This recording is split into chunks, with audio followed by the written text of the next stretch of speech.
দেখো guys, just আমি দুষ্টুমি তোমাদের একটা দেখাচ্ছি। দেখো ঝুড়িটা কেমন হয়েছে একটু জানিও, ঠিক আছে? মোবাইলটায় ভালো দেখা যাচ্ছে না, কারণ মাম্মা সকাল থেকে অনেক ফেলে দিয়েছে। আর এই হচ্ছে তোমাদের মামবড়িকে একটু দেখিয়ে দিই। এই যে বিছানা পাটির এই অবস্থা। মাম্মা তাকাও, হাই করো, হাই হাই, ক্যামেরা ফ্রেন্ডলি মামবুড়ি, ঠিক আছে? এই যে স্নান করে সাজুগুজু করেছে, ঠিক আছে? 10:30 বাজে, পাপা চলে গেছে কাজে। আরে ও মিলে গেল, 10:30 বাজে, পাপা চলে গেছে কাজে।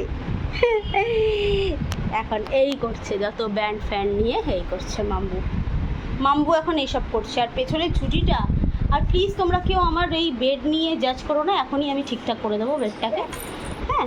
আর পেছনে ঝুঁটিটা কেমন হয়েছে তোমরা জানাতে ভুলো না, ঠিক আছে? অবশ্যই জানিও ঝুঁটি দুটো কেমন হয়েছে। অনেকটা বড় হয়েছে চুলটা, অনেকেই বলছে কেন কাটাচ্ছি না। কাটাবো, কিছুদিনের মধ্যেই কাটাবো। চলো।